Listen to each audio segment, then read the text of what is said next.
Hello everyone, thanks for tuning into my channel, Huub Hildenbrand Guitar Academia.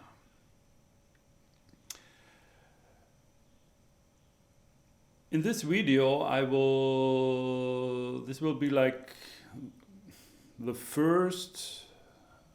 start of kind of a new style, a new series, and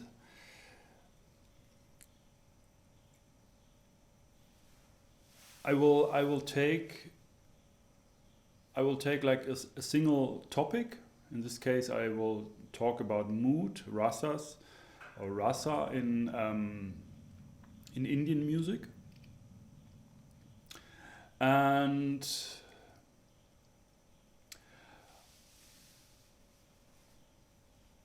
I collected a lot of material over time, and I'm in a certain kind of a way I'm sorting out stuff now. So what I will do in this kind of format, I will take what I have, what I collected for myself, and I will talk about that, and I will think about that, and I will take, for example, in this lesson, as I said, I will take a topic of the Indian classical music, of the North Indian classical music tradition, but it's actually not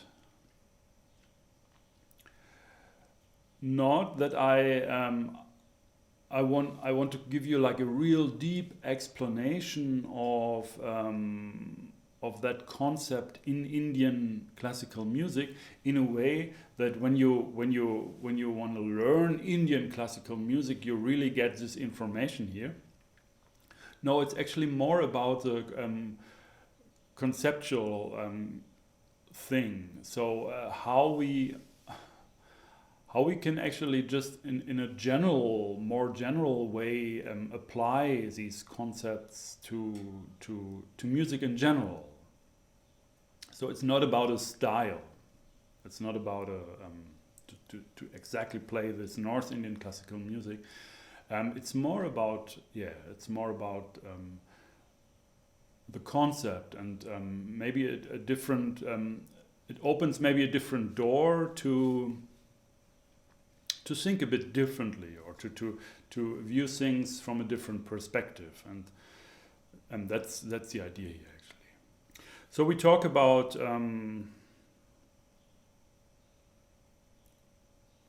mood or rasa in Indian classical music, but more in a general way.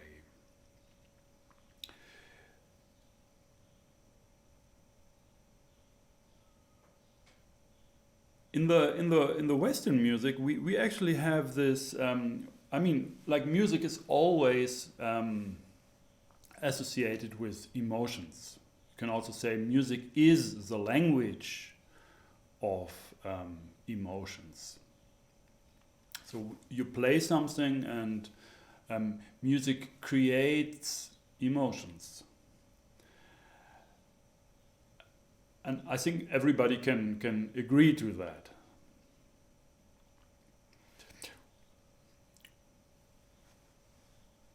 In Indian music, actually, it has maybe a bit more deep meaning, the whole thing, emotions, mood, as it would have in the West. In India, it's very much also connected to a kind of a spiritual aspect. So it's like a bit like metaphysical, or I would not really say like it's religious. It's I think that music, without having a religion, I would consider myself more as an atheist, actually, when it comes to be really concrete about this things. Religion and Islam, Hinduism, Christian, Orthodox, Catholic, and whatever. But for me, it's actually really clear that music has a real like spiritual aspect. Um, it's also Nikhil Banerjee, for example. He's a sitar player, famous one. He died already, but he said that you can't divide spirituality with and music. It's one thing, and it has nothing to do with religion. And you know, when you have these discussions with people who are really religious in a certain kind of an Islam, or they're Christians or whatever,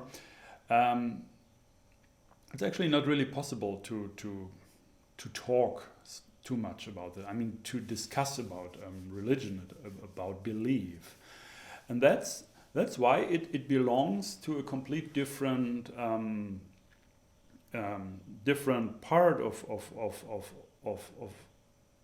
our thinking or brain. Or it's about emotions. It's about feeling. It's about belief. You know, it's not about these are the facts and that's the way it works. No, it's a complete different different aspect, and this aspect is actually very prominent throughout our whole life. Even atheists. I mean, you can't separate, in a way, you can't separate facts or like science from emotions, in a way. I mean, at least that is something I got from like studying a bit of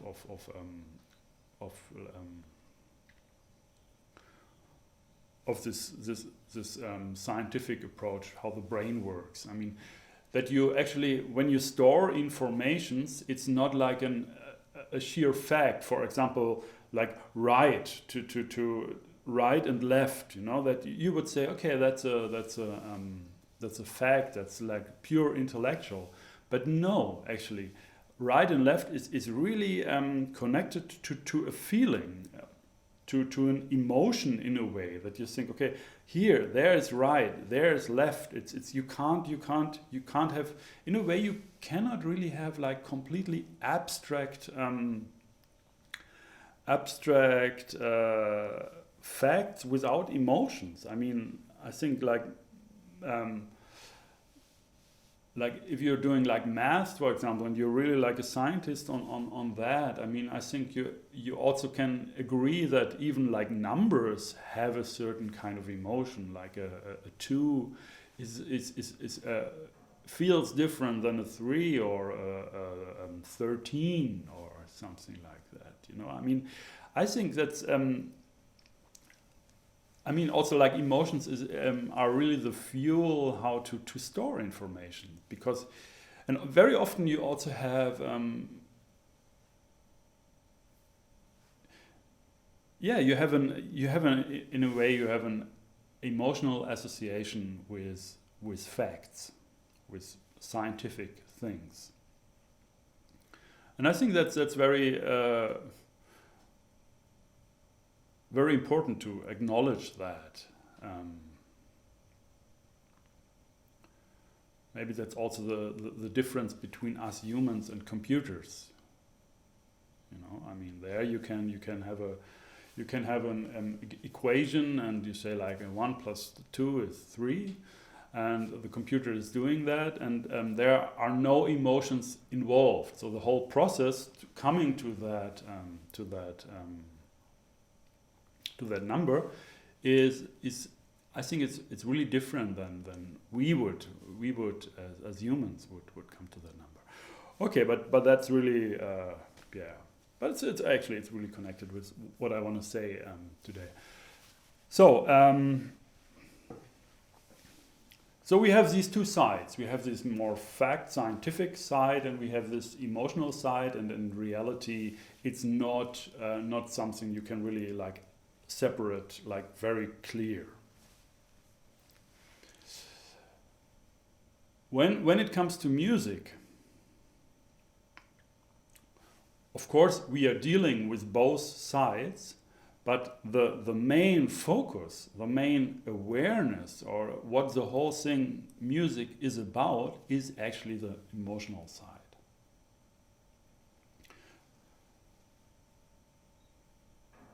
And on that emotional side, it's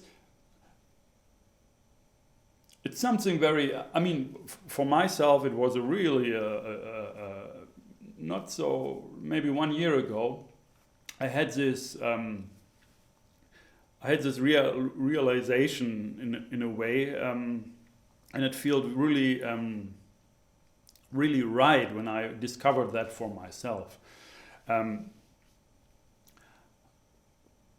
I was really busy with religions, you know. I studied that. I watched a lot of talks where like people from different religions were sat together and talking about what's right, what's wrong, and all that kind of stuff, you know. And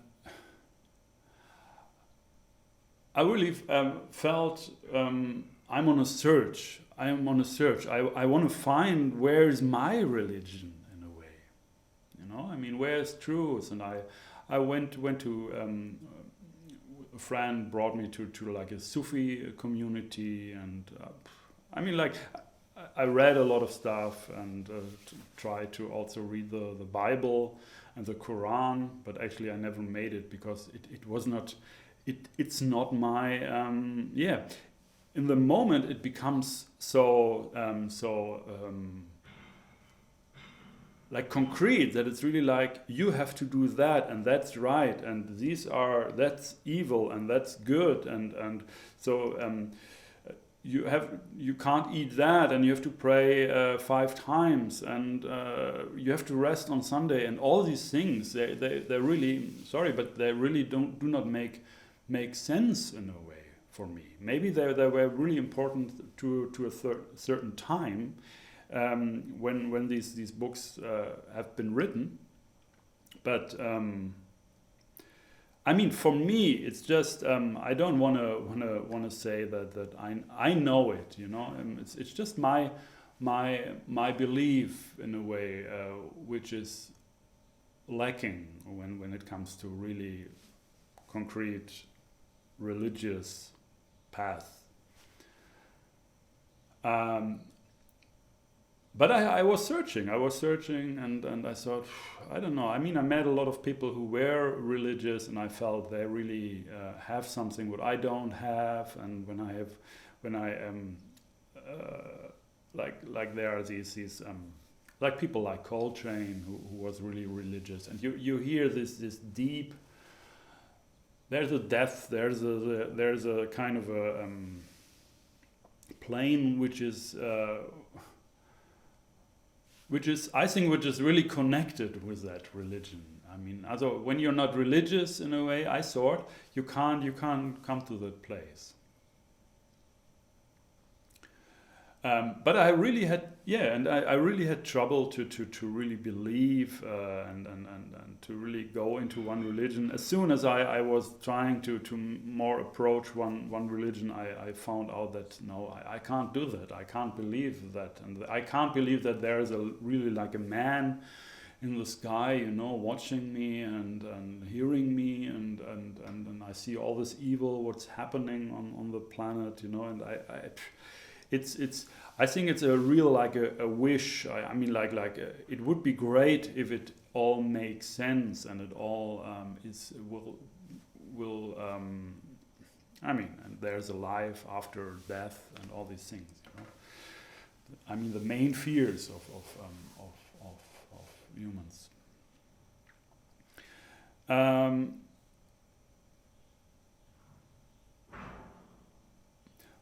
But then I figured out for myself,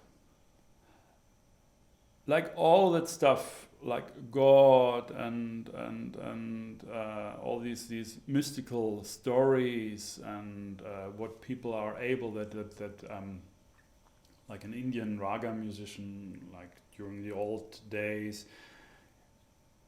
he or she, mostly he, I think, could at that time, could make it rain by playing a certain raga or this kind of a thing, and all these actually beautiful stories. That once you go into the music, once you really immerse yourself in sound, all that is true.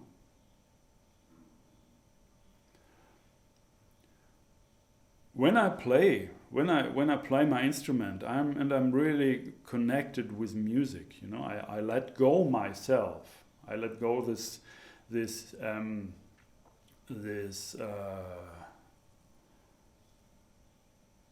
in a way this me, you know, this ego in a way. I more connect with like a kind of a soul which is more universal with everybody.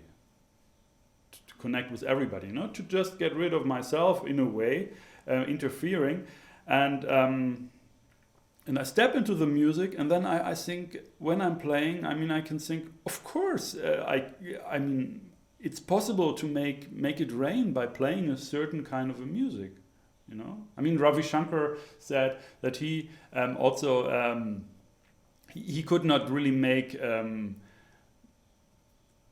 it rain with playing, but he has seen that people sometimes get tears in the eyes when he's playing. So he also considers this as a kind of a wonder or something like yeah.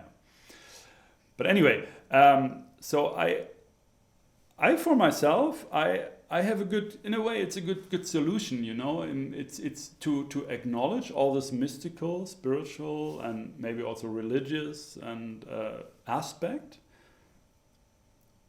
when I am in the music. You know, when I'm in the music, it makes so much sense to pray and to maybe do it 5 times a day and all these things. Religions are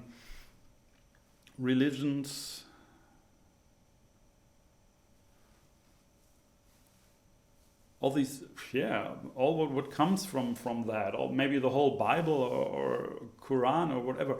It is really like, in the moment you are in the music, you can really connect to that, and it really, in a way, all this spiritual, then it's really getting a spiritual thing. But because you're not religious in a way, you're not saying, okay, I'm a Muslim, and that's my belief, and I also make music. No, I'm actually a thinking, a human being, who tries to be maybe more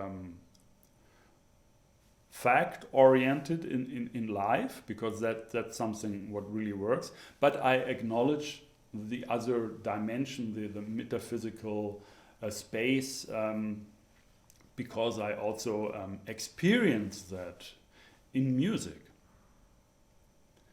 Music gives me the right, or that's the way I feel. It gives me the right to be spiritual and to acknowledge this mystical side, and to really acknowledge that it's also a part of us as humans, and we acknowledge that, and we can cultivate that also, especially in music, because that's really the you can say the language of God. That's the idea of Nada Brahma, in India it's like sound, God is sound. And so it's also like, if you say God is sound, I mean, it's not the image of a man looking from above. What are these people are doing, and is this right or is this wrong? No, it's something different. It's more a metaphysical, spiritual, mystical thing.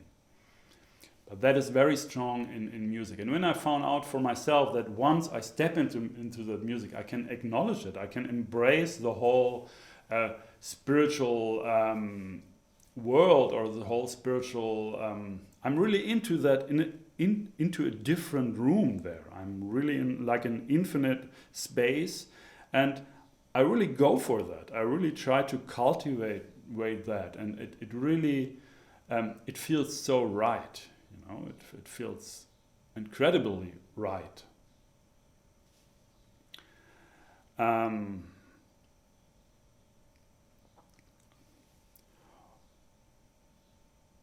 Okay, so how about these mood and rasa in Indian music?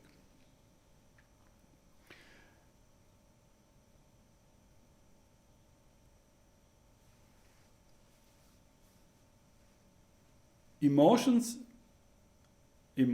feeling, mood is really important in music, just in general, but in Indian music it has a very, very, very prominent and place, and it's really considered as something to think about when making music. Early on in India, there was also a maybe I don't go too much into history because I'm not a historian anyway. In India, you consider certain moods, and I have them here. I don't know them by heart. I mean, some I know, of course, but these are also on the PDF you can download for this lesson. Just go down in the description, yeah. And also it helps supporting this channel, of course. But you have like emotions like Bhakti, Shringa, Karun, Vir, Hasya, Shanti, and so on. And for example, you have, let's take like Bhakti, for example, that's like a spiritual love, devotion, or you have Shanti, that's like peace, or Vir is heroism, and these are the kind of moods you like Indian musicians assign to certain ragas, to certain scales, and yeah, we will also talk about more what is a raga actually. It's much more than a scale, of course, but they assign these moods to certain ragas, and this makes a lot of sense, you know, to really think about now in music, which is not Indian music, but in all music, to think about what kind of mood I am creating here. Yeah, what is it? Is it a happy mood? Is it more very, very, very sad? Is it heroic? Is it like playful? Is it like is it about love? Is it like love of God, like devotion, or is it more like a erotic love? You know, like these are the kinds of moods which you have in Indian music, like very specific. If you have if you have a concert where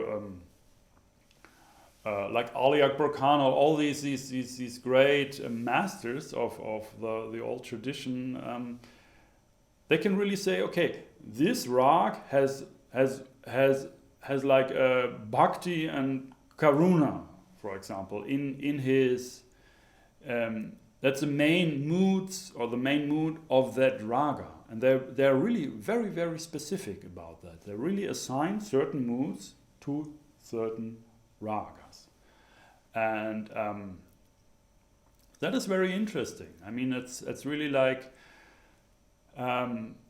when we play normally in the West, we do not really care too much about that. Of course, we have like more sad and more happy songs, but to really go for a certain kind of mood, also when composing or when improvising, to focus on that aspect. Yeah, I mean, that's something we all do, you know, because actually we can't help. If you know, you hear some music and you have an emotional response normally. Hopefully it's a good one. And but to really be very specific, to have like in Indian music, they have really like it's like a system what evolved to how many moods there are and like yeah, and that's I think for us who are not Indian musicians, we should consider that. We should consider when we play, when we improvise, when we compose, to really think about what kind of mood is that. What kind of mood are we going for here?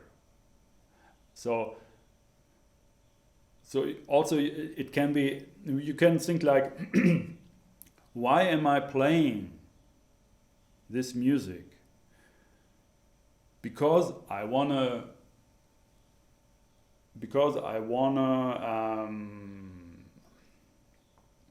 create that kind of a mood. And then you think about how can I create that kind of a mood. So this is like the objective, the awareness of your playing then. It's really very different than just playing and you create that mood and you go for it, and then you can also leave it aside. And that's a very special thing about Indian Raga music, because if you have a Raga concert and you have maybe like an introduction alap for half an hour, and then all this tabla player comes and everything for another half an hour or more, you are focused on one kind of a mood. You know, like that's the thing. You know, you don't say, "Oh, now I create that mood. Now I create that mood." It's a bit like in the West we tend to modulate all the time, and that's actually our awareness to have a lot of colors and everything is changing all the time and so on. But in Indian music, it's more also about tradition, about like really going deep on something, you know. Also with the whole system, you know, you always have the same root, the same sa, the same tonic, so it never changes. And yeah, and then you have a certain kind of notes, and you have a certain kind of ways how you approach and play these notes, what your emphasis and what you don't show too much. And then that's a kind of a system where you create that kind of a mood. So by thinking about mood, when we play our instrument, can be also like something what gives us a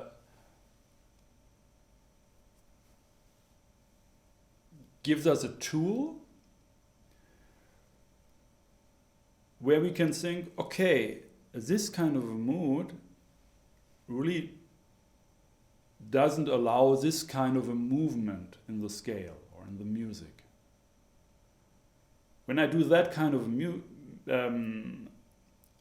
melodic movement, or when I emphasize this note in the scale, this gives me a different mood, and I don't want that. I want to go for that mood. So if I go for that mood, what do I have to do to create that mood? And that can give us a real different perspective on making music, on practicing and on thinking about scales, and because in Raga music sometimes you have the same scales, same notes, but you handle them in a different way, and that way they sound different and create a different mood. So it's not only about like the note choice, you know. I mean, like the scale choice, like Lydian has that mood, Dorian has that mood. No, it goes much deeper. It's what you are doing with these notes to create a certain mood. And this awareness on mood really can open a different perspective, a different door, and can make other things evolve. And there's another aspect of rasas and mood, and it's going back to the spiritual thing again.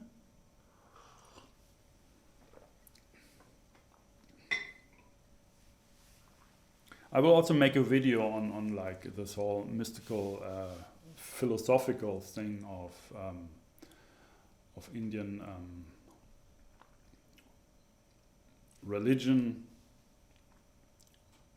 as I said, which is more like a philosophical or spiritual thing for me. I mean, I don't follow like Hinduism or something like that. I'm maybe more like Sufi oriented, but not really. I mean, not that I consider like the Quran as my guide or something like that. Anyway, but in this Indian way of thinking, religion, spiritual thinking, you have these two aspects of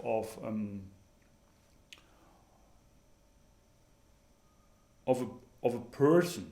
You can say a person has two ends. One end is limited. It's just what I am. It's my body. It will go away. Yeah. It's how do you say? Not infinitive.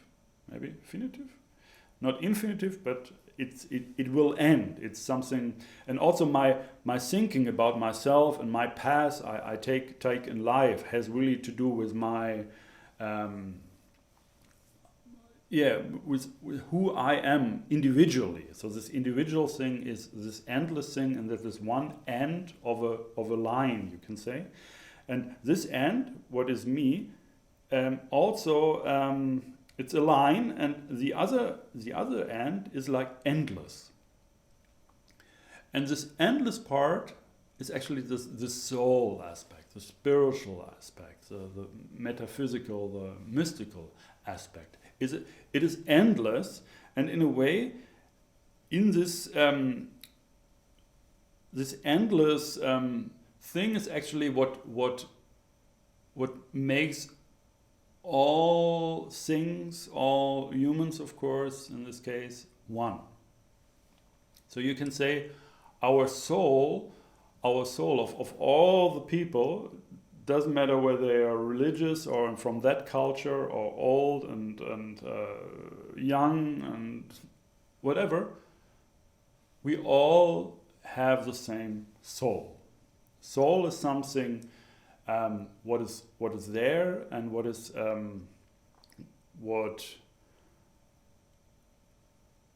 what is not an individual thing. So that's the endless end of the line. And when we talk about emotions, mood, we are talking right about that.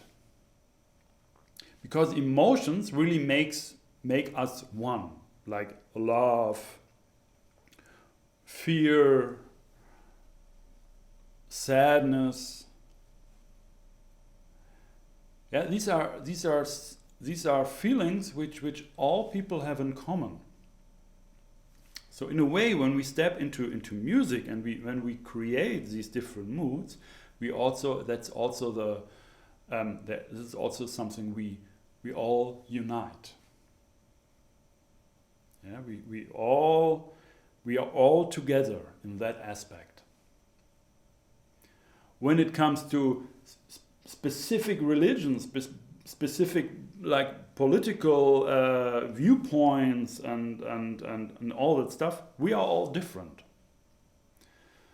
But when we hear a sad kind of music, we all are connected because we feel that. If we open our heart, then we really feel how connected we all are. Very often we are very, very, very, very busy with the things which make us unique, individual. That's I go for that style. Or I am better in playing odd meters, or I do something completely new. I combine this music with that music. I mean, that's like, it's also like of course, like a business and a marketing thing. You have to be different to sell yourself, because I'm doing what nobody else is doing. And in a way, we are in this context, we are completely dealing with our limited part.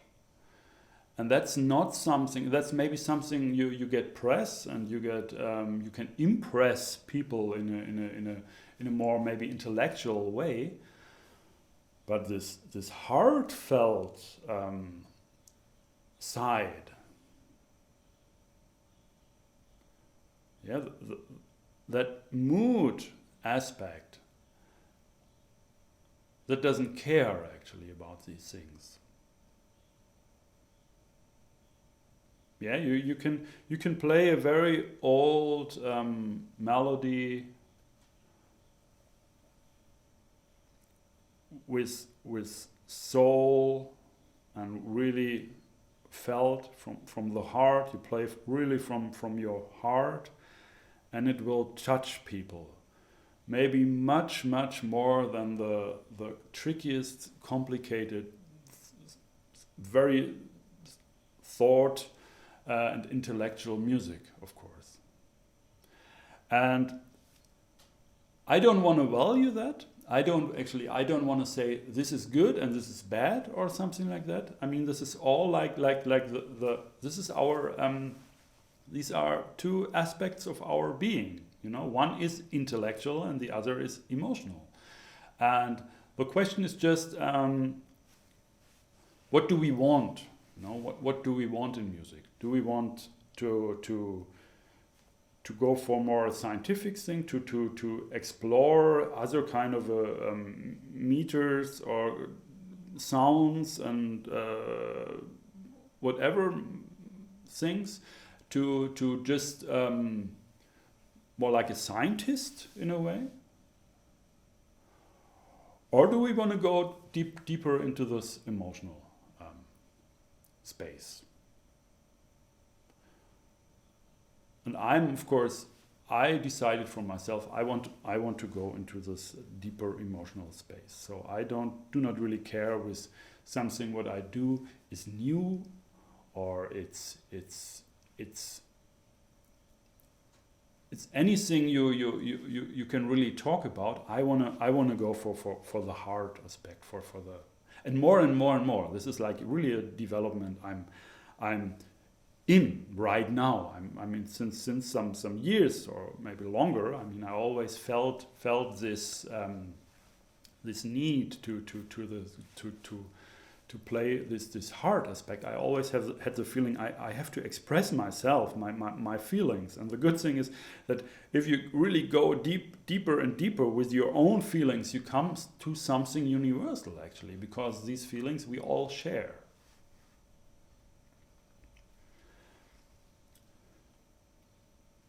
So I really try to go for that. That's my aim, and that's my goal, to explore and go more further, and to try to find out more ways how to or more ways to think, or to